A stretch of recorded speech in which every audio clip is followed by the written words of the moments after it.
Los seres inorgánicos.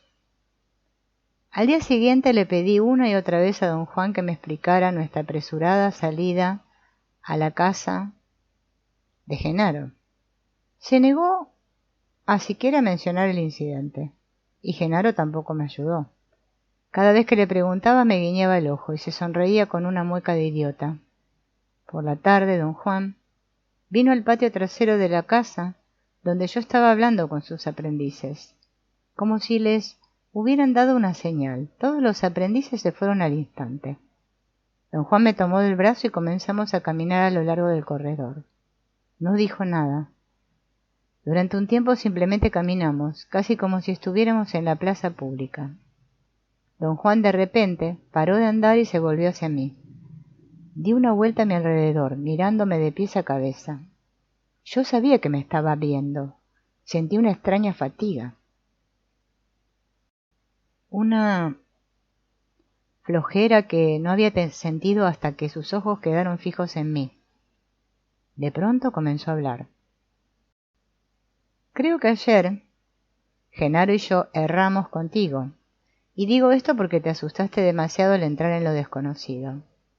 Genaro te empujó muy adentro y allí te ocurrieron cosas extrañísimas. ¿Qué cosas, don Juan? Cosas que por ahora resultarían difíciles, aún imposible de explicarte. No tienen energía sobrante, como para entrar a lo desconocido y encontrarle sentido. Cuando los nuevos videntes arreglaron el orden de las verdades de la conciencia de ser, vieron que la primera atención consume todo el resplandor de la conciencia del hombre, y que no queda libre ni un ápice de energía. Ese es tu problema, y el problema de todos los guerreros.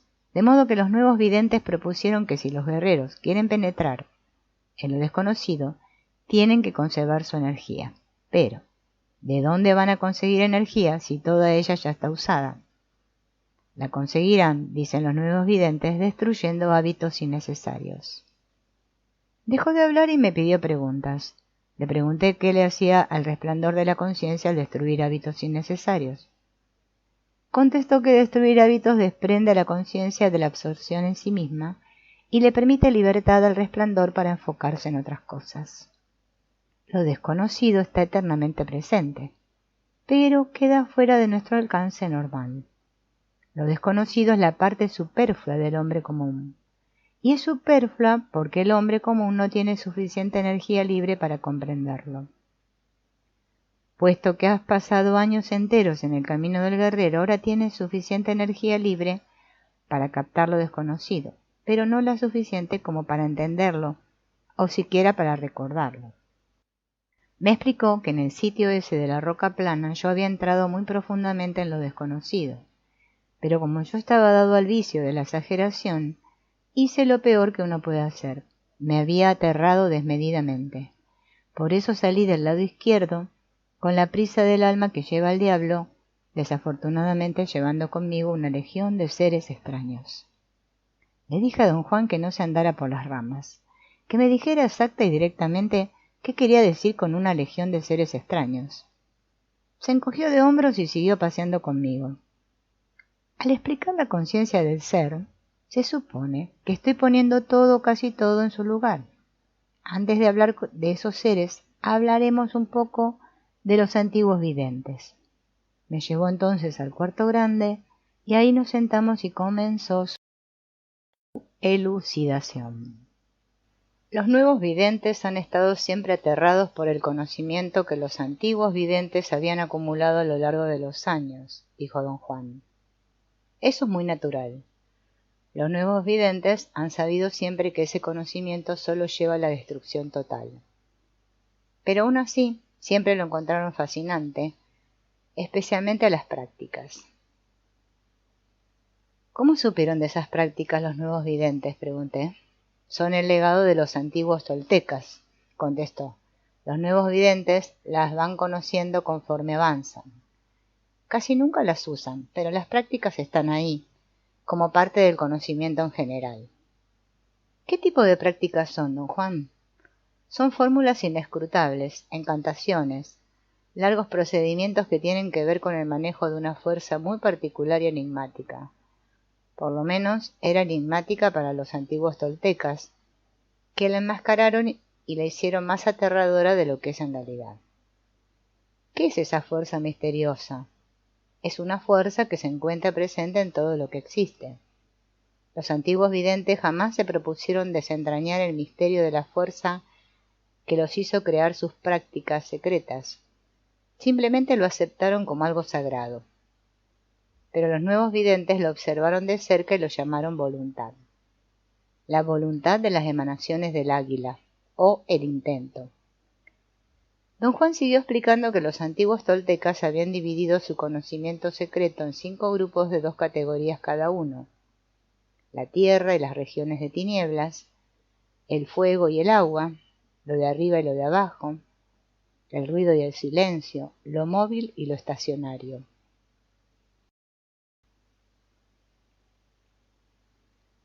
Especuló que debieron existir miles de técnicas diferentes que se volvieron más y más intrincadas conforme pasó el tiempo. El conocimiento secreto de la tierra tenía que ver con todo lo que se encuentra en el suelo. Había series particulares de movimientos, palabras, ungüentos, pociones que se aplicaban a las personas, animales, insectos, árboles, plantas pequeñas, piedras y todo lo demás. Estas eran técnicas que convirtieron a los antiguos videntes en seres horrendos, y las usaban ya fuera para cuidar o para destruir a cualquier ser animado o cosa inanimada. La contraparte de la Tierra era lo que conocían como las regiones de tinieblas. Definitivamente estas prácticas eran las más peligrosas. Trataban con entidades sin vida orgánica, criaturas vivientes que se encuentran presentes en la Tierra y que la habitan junto con todos los seres orgánicos.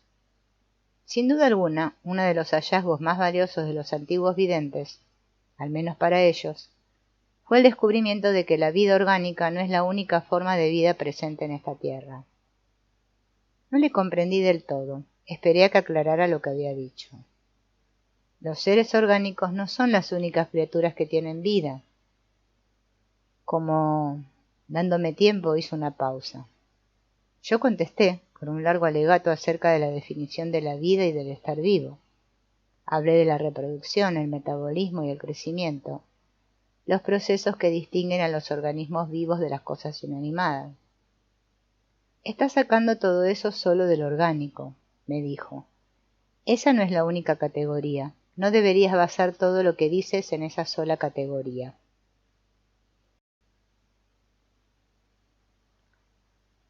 Pero, ¿de qué otra manera puede ser?, le pregunté. Para los videntes, el estar vivo significa tener conciencia. Para el hombre común, tener conciencia significa ser un organismo. Ahí es donde difieren los videntes. Para ellos, tener conciencia significa que las emanaciones que crean la conciencia están encajonadas dentro de un receptáculo. Los seres orgánicos vivientes tienen un capullo que encierra las emanaciones. Pero hay otras criaturas, seres inorgánicos, cuyos receptáculos no parecen capullos para el vidente, pero sí contienen las emanaciones de la conciencia y muestran características de vida, que no son la reproducción y el metabolismo. ¿Cómo cuáles, don Juan?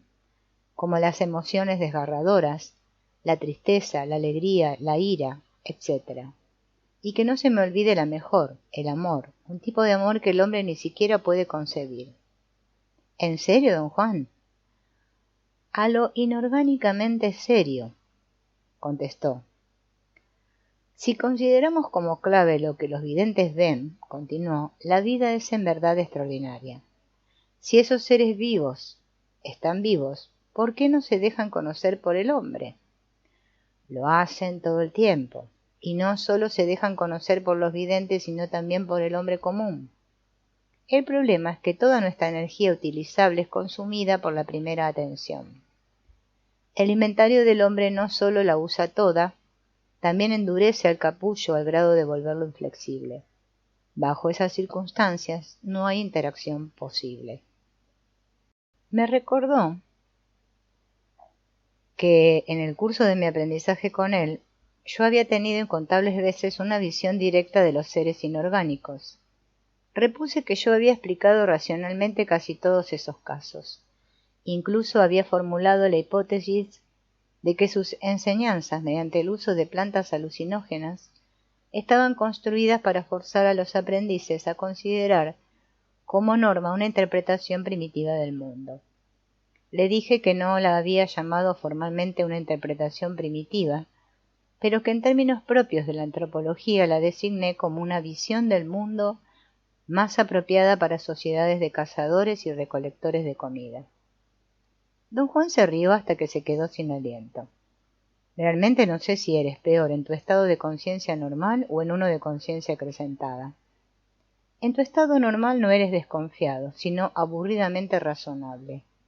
Creo que me caes mejor cuando estás bien metido en el lado izquierdo, a pesar de que todo te asusta horriblemente como te pasó ayer. Antes de que yo pudiera decir nada, declaró que estaba oponiendo lo que hacían los antiguos videntes contra los logros de los nuevos videntes, como una especie de contrapunto, con el cual trataba de darme una visión más inclusiva del estar consciente de ser. Continuó explicando las prácticas de los antiguos videntes. Dijo que otro de sus grandes hallazgos tenía que ver con el grupo del fuego y el agua.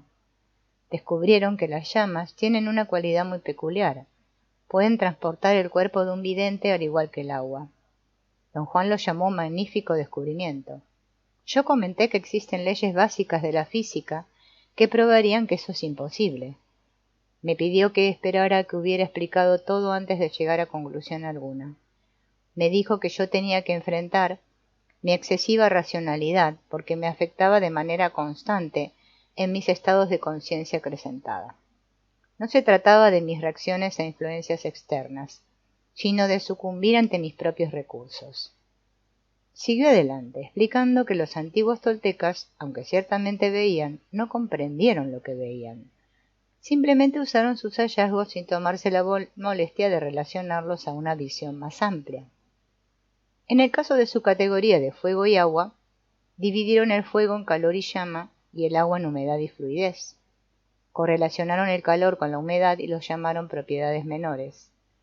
Consideraban que las llamas y la fluidez eran propiedades mágicas superiores, y las usaron como medio para transportar sus cuerpos al reino de la vida inorgánica. Entre su conocimiento de la vida inorgánica y sus prácticas de fuego y agua, los antiguos videntes se quedaron atrapados en un atolladero sin salida. Don Juan me aseguró que los nuevos videntes estaban de acuerdo en que el descubrimiento de seres vivos inorgánicos era en verdad extraordinario, pero no en la manera en que lo consideraban los antiguos videntes. El tener una relación directa con otro tipo de vida le dio a los antiguos videntes un falso sentido de invulnerabilidad que solo les aportó supervisión. Le pedí que me explicara con mayor detalle las técnicas de fuego y agua. Se negó, diciendo que el conocimiento de los antiguos videntes era tan intrincado como inútil y que solo iba a delinearlo. Después hizo un resumen de las prácticas de lo de arriba y lo de abajo.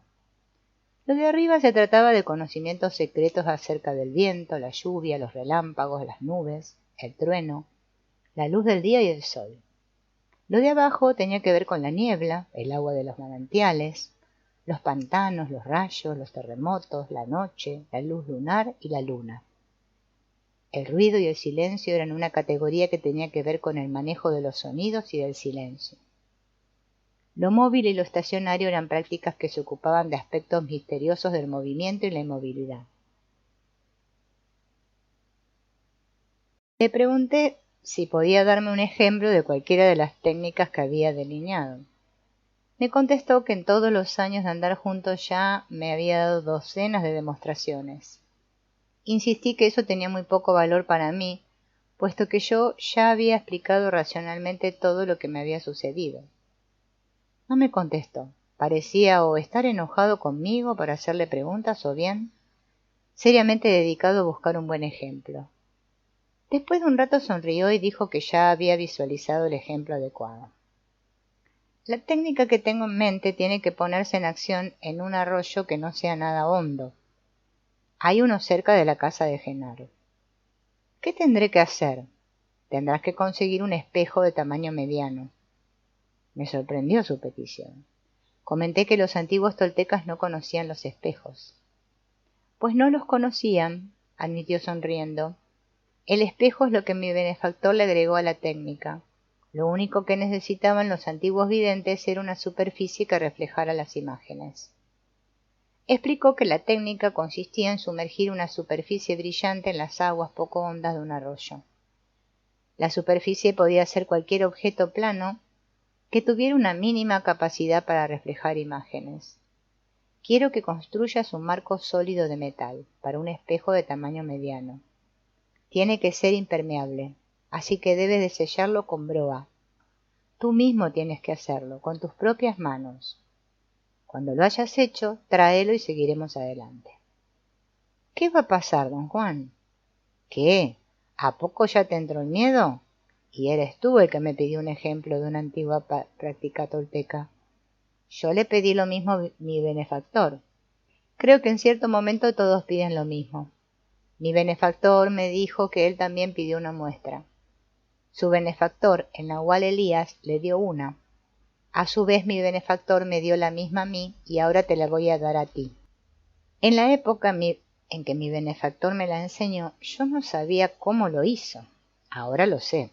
Algún día tú mismo también sabrás cómo funciona esta técnica. Entenderás lo que hay detrás de todo esto. Pensé que don Juan quería que yo regresara a mi casa en Los Ángeles y que allá construyera el marco para el espejo. Le comenté que me sería imposible ir a Los Ángeles y recordar la tarea, puesto que cambiaba de niveles de conciencia al irme a casa. En lo que acabas de decir hay algo totalmente desalineado, me dijo. México no es la luna. Podemos ir a Osaka y comprar cualquier cosa que necesites. Al día siguiente fuimos a la ciudad en coche y compré todas las partes para el marco. Por un pago mínimo yo mismo lo armé en un taller mecánico. Don Juan me dijo que lo metiera en la cajuela de mi coche y ni siquiera volvió la cabeza para verlo. Entrada la tarde partimos de vuelta hacia la casa de Genaro y llegamos en la madrugada. Guardé el auto y busqué a Genaro. No estaba allí, la casa parecía desierta. ¿Por qué tiene Genaro esta casa?, le pregunté a don Juan. ¿Él vive con usted? Don Juan no contestó. Me miró de manera extraña y fue a encender el quinqué. Me quedé yo solo en el cuarto en una oscuridad total. Sentí un cansancio muy grande que atribuía al viaje largo y tortuoso. Quería acostarme. En la oscuridad no podía ver a dónde había puesto Genaro los petates. Tropecé con un montón de ellos, y entonces supe por qué Genaro tenía esa casa. Él cuidaba de los aprendices hombres, Pablito, Néstor y Benigno, quienes vivían allí cuando estaban en su estado de conciencia normal.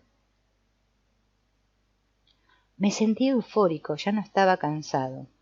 Cuando don Juan entró con la linterna le conté lo que me había pasado. Se encogió de hombros y dijo que no tenía importancia, que no lo recordaría por mucho tiempo. Me pidió que le mostrara el espejo. Pareció satisfecho y comentó que a pesar de no ser pesado era bien sólido. Se fijó en que usé tornillos y tuercas para unir el marco de aluminio a un pedazo de hojalata que usé como respaldo para un espejo de 45 centímetros de largo por 35 centímetros de ancho. Yo le hice un marco de madera a mi espejo, me dijo. Este se ve mucho mejor que el mío. Mi marco era muy pesado y a la vez frágil. Déjame explicar lo que vamos a hacer. O quizás debería decir lo que vamos a tratar de hacer. Tú y yo juntos vamos a poner este espejo sobre la superficie del arroyo. Ese que está al otro lado de esta casa. Es perfecto para nuestro propósito. Es lo suficientemente ancho y poco profundo. La idea es dejar que la fluidez del agua nos presione y nos lleve de aquí. Antes de que pudiera yo comentar algo o hacer alguna pregunta, me recordó que en el pasado yo ya había usado el agua de un arroyo muy similar y logré extraordinarios resultados con mi percepción. Se refería a lo que yo consideraba como los efectos posteriores a la ingestión de plantas alucinógenas. Yo había experimentado varias veces distorsiones perceptuales estando sumergido en la zanja de riego, atrás de una casa que tenía en el norte de México. Guarda tus preguntas hasta que yo te explique un poco más lo que los videntes saben acerca del fulgor de la conciencia. Entonces entenderás, de diferente modo, todo lo que estamos haciendo. Pero primero sigamos con nuestro procedimiento. Caminamos hasta el arroyo y eligió un lugar donde las rocas eran planas y no estaban cubiertas por el agua. Dijo que allí el arroyo no tenía profundidad, lo que era ideal para nuestros propósitos. ¿Qué espera que suceda?, le pregunté lleno de una feroz aprensión. No lo sé. Lo único que puedo describirte es el procedimiento. Sostendremos el espejo con mucho cuidado pero con gran firmeza. Lo colocaremos suavemente sobre la superficie del agua y lo dejaremos que se sumerja. Después lo sostendremos contra el fondo. Ya revisé este sitio. Hay suficiente sedimento como para hundir los dedos bajo el espejo y sostenerlo firme. Me pidió que me acuclillara en una roca plana en medio de la lenta corriente. Me hizo agarrar el espejo con ambas manos de dos esquinas y se acuclilló frente a mí sosteniendo el espejo al igual que yo. Dejamos que el espejo se hundiera y luego lo sujetamos metiendo nuestros brazos en el agua casi hasta los codos.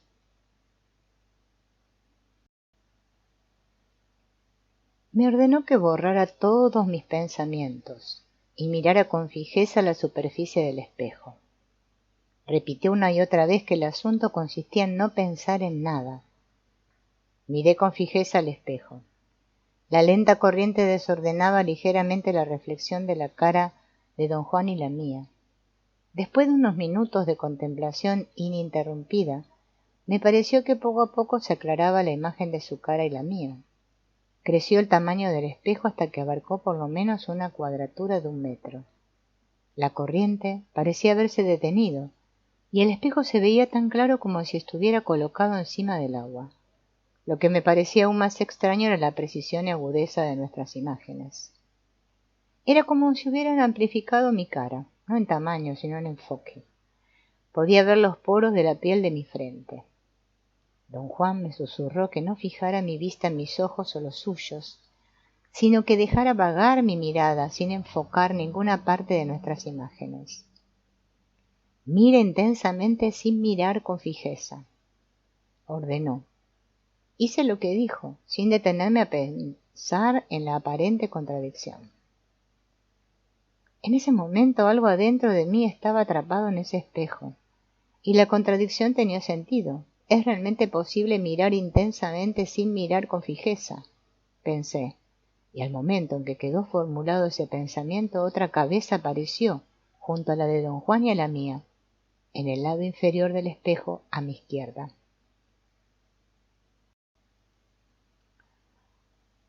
Todo mi cuerpo tembló. Susurrando, don Juan ordenó que me calmara y que no mostrara miedo o sorpresa. Me ordenó mirar intensamente sin mirar con fijeza al recién llegado. Tuve que hacer un esfuerzo inimaginable para no quedar boquiabierto y soltar el espejo. Mi cuerpo se sacudía de pies a cabeza. Con un susurro, don Juan volvió a decirme que me controlara. Una y otra vez me tocó ligeramente con el hombro. Lentamente logré controlar mi temor. Miré intensamente la tercera cabeza y poco a poco me di cuenta de que no era una cabeza humana, ni tampoco una cabeza de animal. No era una cabeza en lo más absoluto, era una forma que no tenía movimiento interno. Al ocurrírseme ese pensamiento me di cuenta al momento de que no lo había pensado yo mismo. Pero darme cuenta de ello no era tampoco un pensamiento. Experimenté un momento de tremenda ansiedad y entonces algo incomprensible se me hizo claro. Los pensamientos eran una voz en mi oído. «¡Estoy viendo!», grité. «Sí, estás viendo». Sentía que una fuerza incontenible me había encajonado y me apretaba. No sentía dolor ni angustia. No sentía nada, pero sabía sin duda alguna, porque la voz me lo decía, que yo no podía romper el apretón de esa fuerza mediante un acto de voluntad o de fortaleza. Sabía que me estaba muriendo. Levanté la vista automáticamente para mirar a don Juan, y en el instante en que nuestras miradas se encontraron, la fuerza me soltó. Estaba libre. Don Juan me sonreía como si supiera con exactitud lo que me estaba pasando. Me di cuenta de que estaba de pie. Don Juan sostenía el espejo de lado para escurrirle el agua. Caminamos en silencio de regreso a la casa. Los antiguos toltecas estaban simplemente hipnotizados con sus hallazgos, dijo don Juan. No me extrañan nada, le dije. A mí tampoco, dijo don Juan. La fuerza que me envolvió fue tan poderosa que durante horas después quedé incapacitado para hablar, incluso para pensar. Me había congelado con una total ausencia de voluntad y me estaba deshelando muy lentamente. Sin ninguna intervención deliberada de nuestra parte, dijo don Juan, esta antigua técnica tolteca ha sido dividida en dos partes para ti. La primera fue justo lo suficiente para familiarizarte con lo que ocurre. En la segunda trataremos de lograr a lo que aspiraban los antiguos videntes. ¿Qué es lo que en realidad pasó allá afuera, don Juan? Existen dos versiones. Primero te contaré la versión de los antiguos videntes. Ellos creían que la superficie reflectora de un objeto brillante sumergido en el agua amplifica el poder de la fluidez del agua.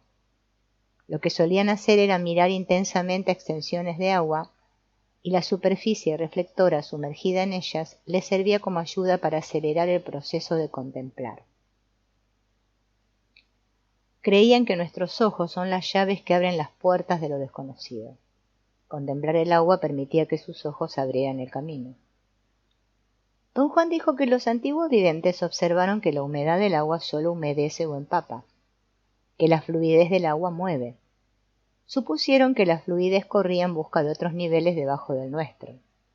Creían que el agua nos fue dada no solo para la vida, sino también para la conexión, como el camino a los otros niveles de abajo. ¿Hay muchos niveles de abajo?, pregunté. Los antiguos videntes contaron 7 niveles. ¿Y usted los conoce, don Juan? Yo soy un vidente del nuevo ciclo y por consiguiente tengo una visión diferente. Yo estoy simplemente mostrándote lo que hacían los antiguos videntes y te estoy explicando en lo que creían. Afirmó que él tenía puntos de vista diferentes, pero que eso no invalidaba las prácticas de los antiguos videntes. Ellos se erraron en sus interpretaciones, pero sus verdades tenían valor práctico para ellos. En el caso de las prácticas del agua, estaban convencidos de que eran humanamente posible ser transportados de cuerpo entero, por la fluidez del agua, a cualquier nivel entre el nivel nuestro y los otros 7 niveles de abajo, o ser transportados en esencia a cualquier lugar en nuestro nivel, siguiendo el curso natural de un río en sus dos direcciones. De acuerdo a ello, utilizaban la corriente de los ríos para ser transportados en esencia, en este nivel nuestro, y el agua de lagos profundos o el de los manantiales, para ser transportados en cuerpo a las profundidades. A dos cosas aspiraban con la técnica que te estoy mostrando. Por una parte usaban la fluidez del agua para ser transportados en cuerpo al primer nivel de abajo, y por otra parte la usaban para tener un encuentro cara a cara con un ser viviente de ese primer nivel. Eso en forma de cabeza que vimos en el espejo era una de esas criaturas que se acercó a echarnos un vistazo. ¿Entonces realmente existen? Claro que sí, dijo don Juan. Dijo que a los antiguos videntes les hizo mucho daño su absurda insistencia en aferrarse a sus procedimientos. Pero eso no significaba que lo que encontraron fuera una tontería. Descubrieron que la manera más segura de ir al encuentro de una de esas criaturas es a través de una extensión de agua. El tamaño de la extensión de agua no es pertinente.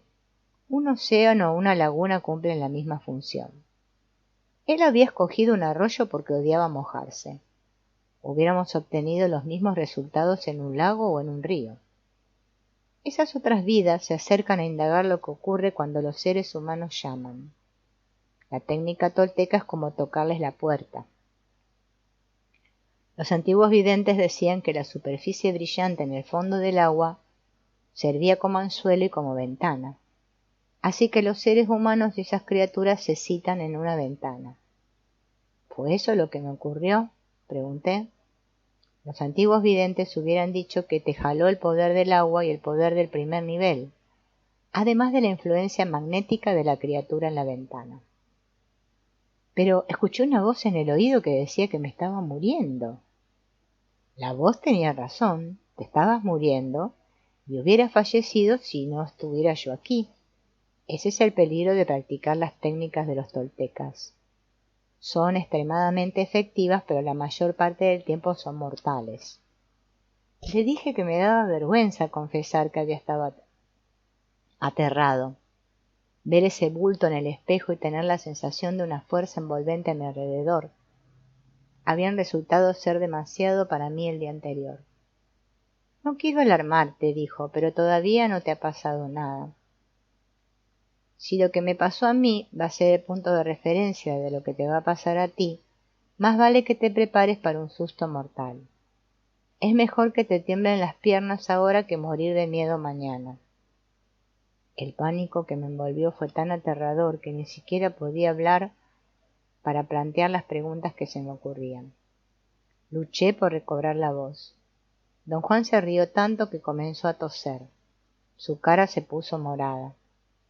Cuando recuperé la voz, cada una de mis preguntas provocó otro ataque de risa y tos. No sabes lo chistoso que me parece todo esto. Y no me río de ti, simplemente es la situación.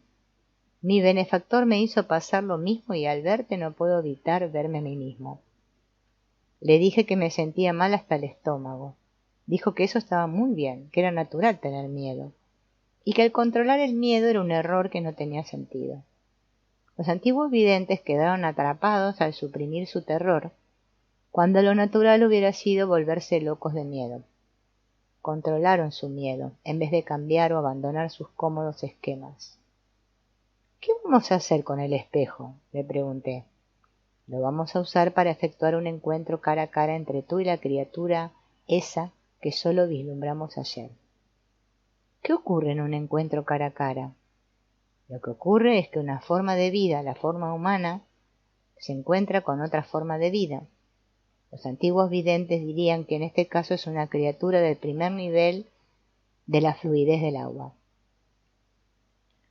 Explicó que los antiguos videntes supusieron que los 7 niveles que existían debajo del nuestro eran niveles de la fluidez del agua. Para ellos, un manantial tenía una incalculable importancia, porque creían que en un caso así la fluidez del agua se invierte y va de la profundidad a la superficie. Consideraron que ese era el medio a través del cual las criaturas de otros niveles, esas otras formas de vida, vienen a nuestro plano a escudriñarnos, a observarnos. En este respecto los antiguos videntes no se equivocaron, dieron en el clavo. Entidades que los nuevos videntes llaman los aliados aparecen alrededor de pozos y manantiales. ¿La criatura en el espejo era un aliado?, le pregunté. Claro que sí, pero no era uno que pueda ser utilizado. La tradición de los aliados con la que te he familiarizado en el pasado viene directamente de los antiguos videntes. Hicieron maravillas con los aliados y sin embargo todo lo que hicieron no valió nada cuando se presentaron sus verdaderos enemigos, sus semejantes. Puesto que esos seres son los aliados, deben ser muy peligrosos, dije. Tan peligrosos como nosotros los hombres, ni más ni menos, me dijo don Juan. ¿Pueden matarnos? No directamente, pero seguro pueden matarnos de un susto. Tienen suficiente energía para acercarse a la ventana, o hasta para cruzar los linderos entre los niveles. Estoy seguro que ya te habrás dado cuenta a estas alturas que los antiguos toltecas no se detuvieron solamente en la ventana, encontraron extrañas maneras de pasar al otro lado. La segunda fase de la técnica transcurrió muy similar a la primera, excepto que me tardé quizás el doble de tiempo en calmarme y detener mi agitación interna. Una vez logrado eso, se aclararon al instante las imágenes de don Juan y la mía. Las miré intensamente sin mirarlas con fijeza por lo menos durante 1 hora. Yo esperaba que el aliado apareciera en cualquier momento, pero nada ocurrió. Me dolía el cuello. Tenía tiesa la espalda y las piernas adormecidas. Susurrando, don Juan me dijo que mi incomodidad se desvanecería en el momento en que apareciera un aliado.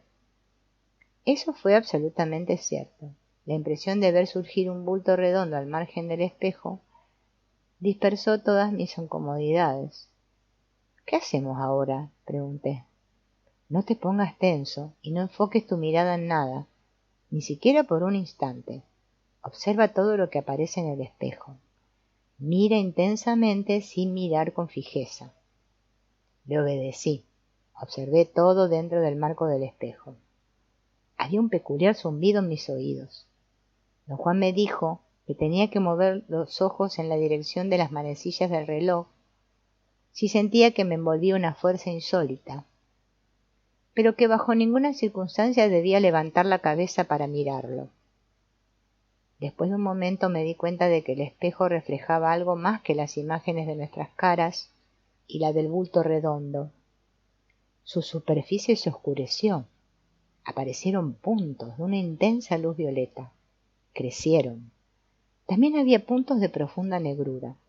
Luego se convirtió todo en algo como una imagen plana de un cielo nocturno, con nubes dispersas a la luz de la luna. De pronto toda la superficie se aclaró, como si hubiera sido una película que fuera enfocada. El nuevo panorama era una soberbia vista tridimensional de las profundidades. Era absolutamente imposible para mí sustraerme de la tremenda atracción de esa grandiosa vista. Comenzó a arrastrarme inexorablemente hacia su interior. Con autoridad don Juan susurró que debía girar los ojos si apreciaba en algo la vida. El movimiento me brindó alivio inmediato. De nuevo distinguía la forma del aliado y nuestras imágenes. Después desapareció y volvió a aparecer al otro lado del espejo. Don Juan me ordenó empuñar el marco con toda mi fuerza. Me advirtió que tuviera calma y que no hiciera movimientos repentinos. ¿Qué va a pasar?, pregunté. El aliado tratará de salirse por el espejo, me dijo don Juan. Inmediatamente sentí un poderoso tirón. Algo me sacudió de los brazos. El tirón provenía de por debajo del espejo. Era como una fuerza succionadora que creaba una presión uniforme alrededor de todo el marco. Aférrate del marco con firmeza, pero no rompas el espejo, me dijo don Juan. Hazle la lucha, no dejes que el aliado hunda demasiado el espejo. La fuerza que tironeaba contra nosotros era enorme. Sentí que mis dedos iban a romperse o ser aplastados contra las rocas del fondo del arroyo. En cierto momento don Juan y yo perdimos el equilibrio y tuvimos que saltar de las rocas al agua. Las aguas eran bastante bajas, pero la violenta y aterradora agitación de la fuerza del aliado alrededor del marco del espejo me daba la impresión de que estábamos en un río enorme. El agua giraba locamente en torno a nuestros pies, pero las imágenes en el espejo permanecían inalteradas. ¡Cuidado!, gritó don Juan. ¡Ahí viene! El tironeo se convirtió en un empujón desde abajo. Algo agarraba al espejo y no del margen exterior del marco donde don Juan y yo lo sosteníamos, sino del interior del vidrio. Era como si la superficie del vidrio fuera en verdad una ventana y algo o alguien estuviera trepando por ella para salirse. Don Juan y yo luchábamos desesperadamente, ya fuera para hundir el espejo cuando lo empujaban hacia arriba, o para empujarlo hacia arriba cuando lo trataban de hundir. Lentamente, en una posición encorvada, nos movimos aguas abajo. El arroyo era allí más profundo, y el fondo estaba cubierto de rocas resbalosas. Saquemos el espejo del agua y librémonos del aliado, dijo don Juan con voz ronca. La violenta agitación continuaba sin descanso. Era como si con las manos hubiéramos atrapado un enorme pez que nadaba dando vueltas alocadamente. Se me ocurrió que en esencia el espejo era una media puerta o una escotilla cuadrada.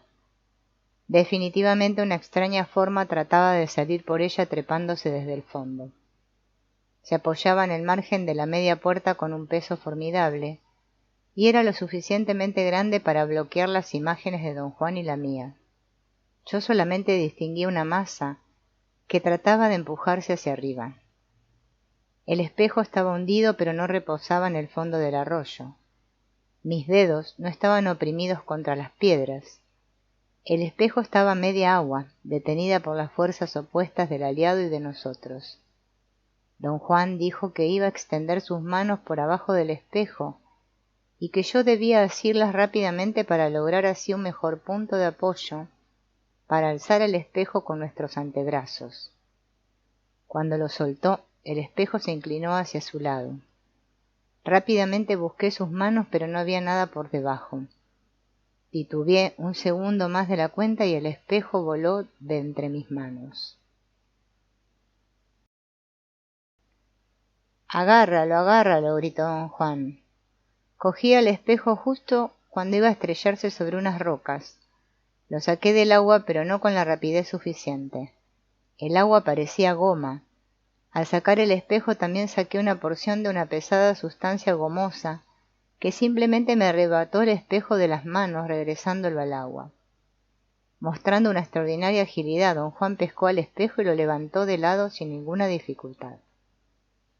Nunca en mi vida había sufrido un ataque de tal melancolía. Era una tristeza que no tenía fundamento preciso. La asociaba yo con el recuerdo de las profundidades que vi en el espejo. Era una mezcla de añoranza pura por aquellas profundidades y un absoluto horror de su escalofriante soledad. Don Juan comentó que en la vida de los guerreros era extremadamente natural el estar triste sin ninguna razón aparente, y que como campo de energía el huevo luminoso presiente su destino final cada vez que se rompen las fronteras de lo conocido. Vislumbrar la eternidad que queda fuera del capullo es suficiente para romper la seguridad de nuestro inventario. En ocasiones la melancolía resultante es tan intensa que puede provocar la muerte. Dijo que la mejor manera de deshacerse de la melancolía es reírse de ella. Con un tono burlón comentó que mi primera atención hacía todo para restaurar el orden que había sido roto por mi contacto con el aliado. Ya que no había forma de restaurarlo por medios racionales, mi primera atención lo hacía enfocando todo su poder en la tristeza. Le dije que para mí era innegable que la melancolía era real. Darme completamente a ella, sentirme abatido, estar taciturno, no pertenecía al sentimiento de soledad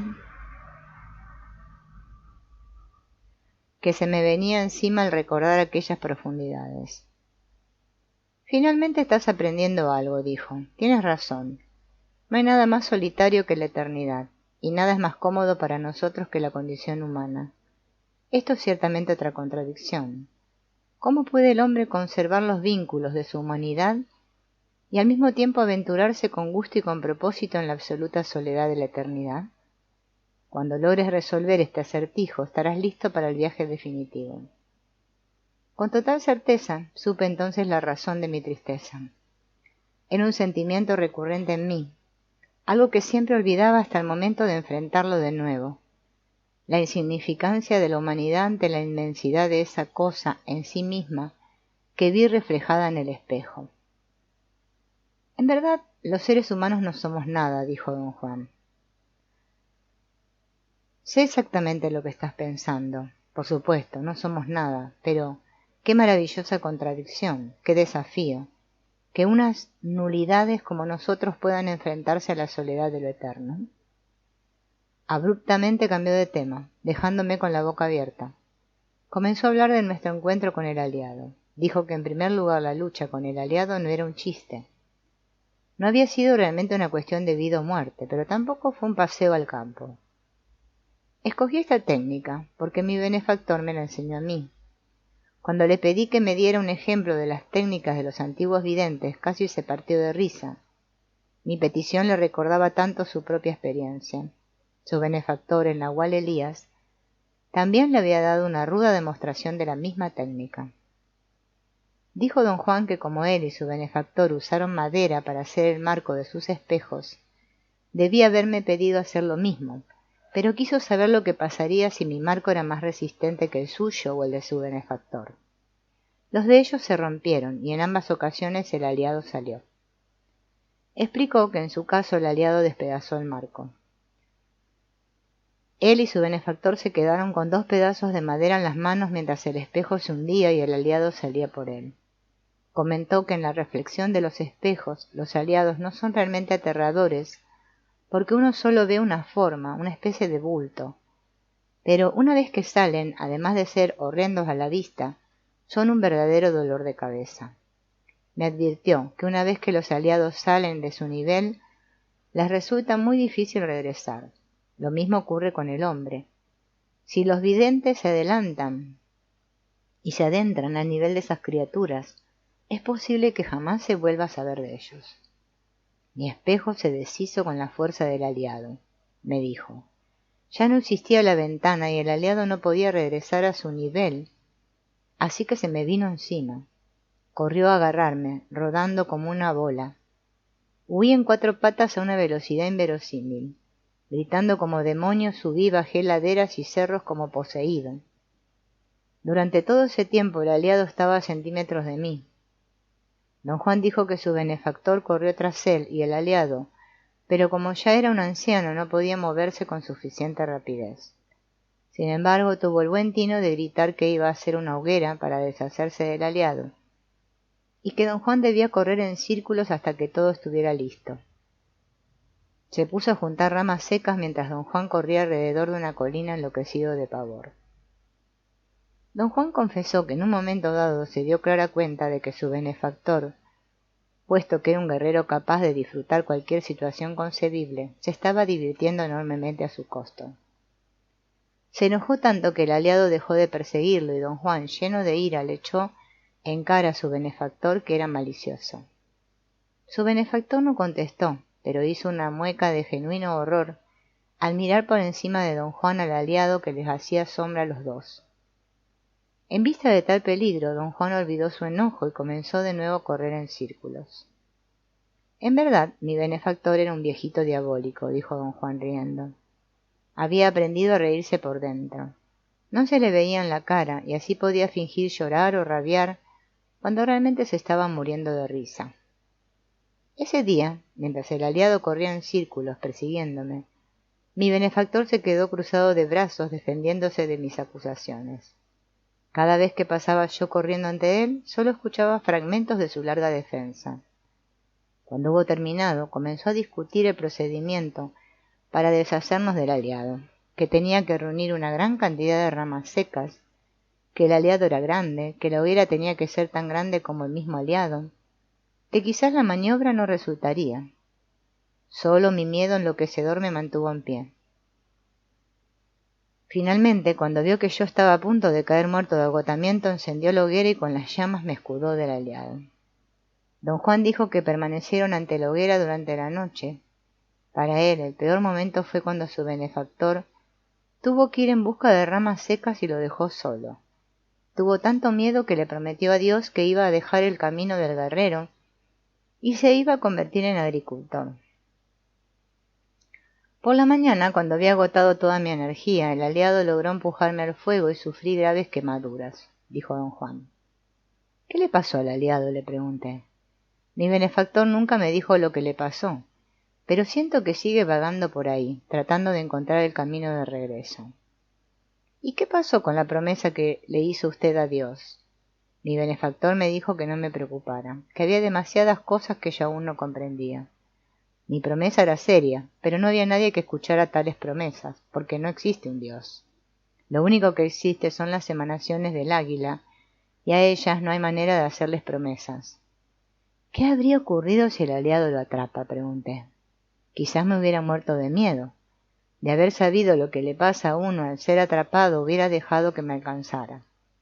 En aquel entonces yo era un hombre temerario. Una vez que te agarra el aliado, o te da un ataque al corazón y te mueres del susto, o forcejeas con él.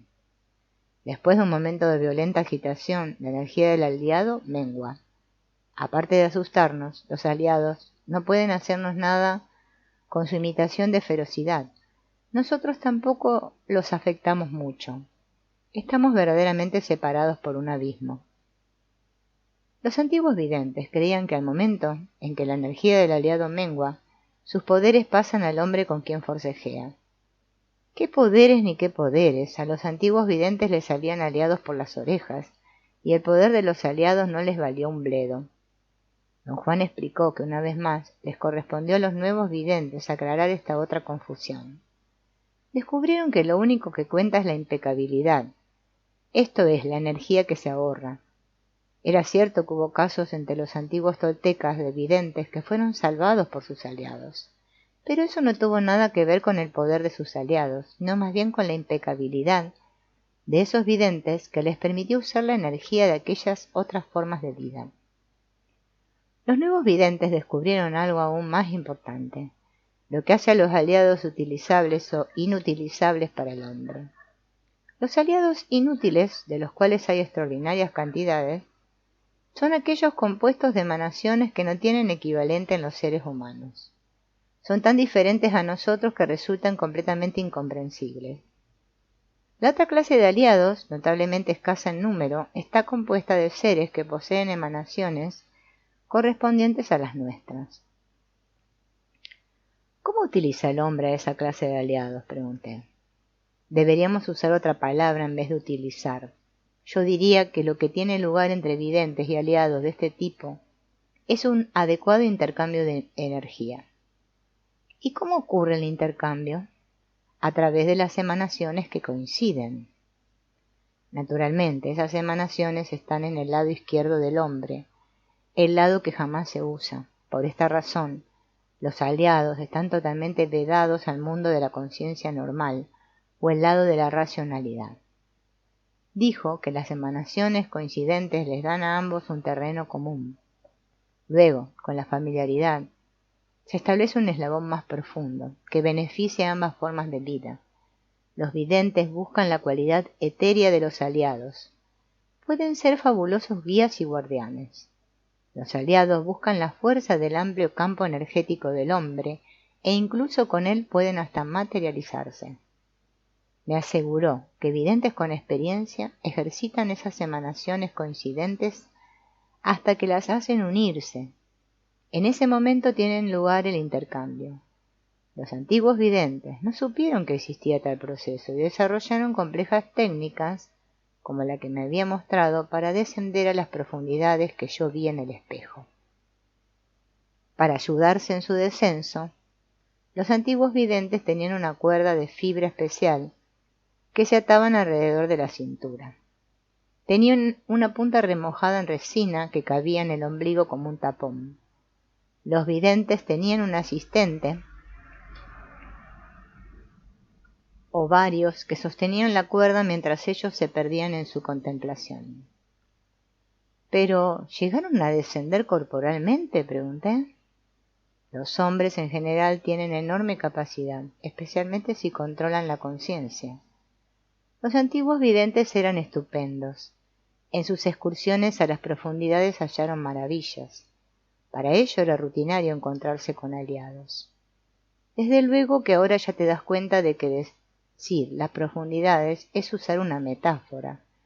No hay ninguna clase de profundidades, lo único que existe es el águila y sus emanaciones. El secreto es manejar la conciencia de ser. Sin embargo, los antiguos videntes jamás lo entendieron.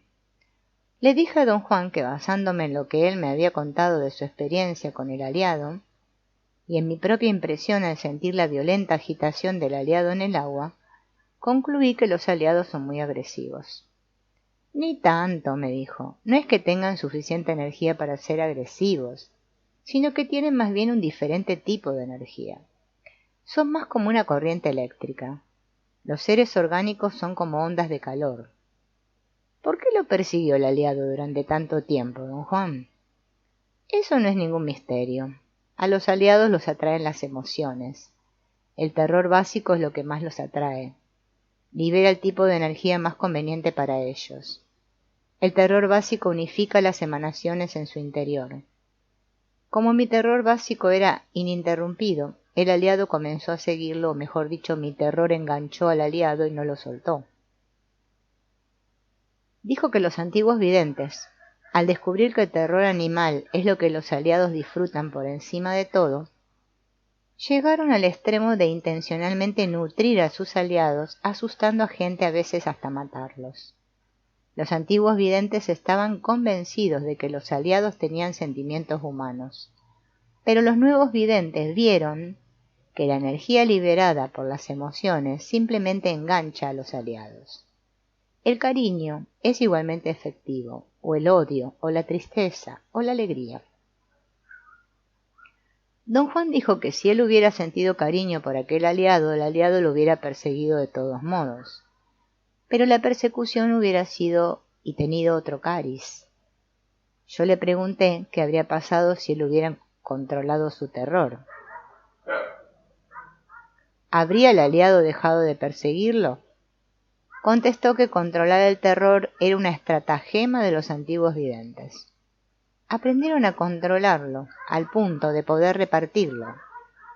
Con su propio terror enganchaban a los aliados, y al darlos de manera gradual, como si fuera alimento, de verdad esclavizaban a los aliados. Los antiguos videntes eran hombres aterradores, agregó don Juan, y me encaró con una sonrisa burlona. No debería referirme a ellos en el pasado pluscuamperfecto, porque incluso el día de hoy son aterradores. Su intención es dominar, ser los amos de todo y de todos. Incluso hoy en día, don Juan. Cambió de tema y dijo que yo había perdido la oportunidad de sentir un terror básico y sin medida. Comentó que la efectiva manera en que yo había sellado el marco del espejo impidió que el agua se colara a través del vidrio y se quedara atrás de él. Consideraba esto como el factor decisivo que había impedido que el aliado despedazara el marco. Qué lástima, dijo. A lo mejor hasta te hubiera caído simpático ese aliado. Por cierto, no era el mismo que vino a la ventana el día anterior. El segundo era perfectamente utilizable y tenía mucha afinidad contigo. Usted tiene aliados, don Juan, ¿no es cierto? Como tú sabes, tengo los aliados de mi benefactor. No puedo decir que siento por ellos el mismo cariño que mi benefactor les tenía. Él era un hombre sereno pero completamente apasionado, que regalaba generosamente todo lo que podía, incluyendo su energía. Amaba a sus aliados. Para él no era ninguna pérdida o inconveniente que los aliados usaran su energía y se materializaran. Había uno en particular que incluso podía adoptar la figura humana en una forma grotesca. Don Juan de pronto comenzó a reír, y me aseguró que gracias a que él no sentía gran cariño por los aliados, nunca me había asustado con ellos, como lo hizo su benefactor con él. Me contó que mientras estaba inmovilizado en cama, reponiéndose de su herida en el pecho, tenía mucho tiempo para cavilar y que su benefactor le resultaba un viejo tremendamente extraño. Habiendo logrado escapar a duras penas de las garras de un pinche tirano, don Juan sospechaba que había caído en otra trampa.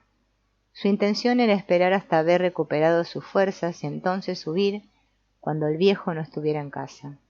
Pero el viejo debió leerle el pensamiento, porque un día, en tono confidencial, le susurró a don Juan que debía reponerse lo más rápido posible para que ambos pudieran escapar de un hombre monstruoso que lo había capturado y lo tenía de esclavo. Temblando de miedo e impotencia, el viejo señaló la puerta. La puerta se abrió de par en par y un hombre monstruoso, con cara de pez, entró al cuarto, con una furia macabra. Su color era un verde grisáceo. Tenía un solo ojo enorme que no parpadeaba y era tan alto que apenas cabía en el umbral de la puerta. Don Juan dijo que su sorpresa y su terror fueron tan intensos que se desmayó y que llevó años liberarse del conjuro de aquel susto. ¿Le son útiles sus aliados, don Juan?, pregunté. Eso es algo muy difícil de decidir, dijo. Yo los quiero a mi manera y les doy muy poco, pero ellos son capaces de corresponder ese poco con afecto inconcebible. Pero aún así son incomprensibles para mí. Me fueron dados para acompañarme por si me quedo desamparado y solo en la eternidad de las emanaciones del águila.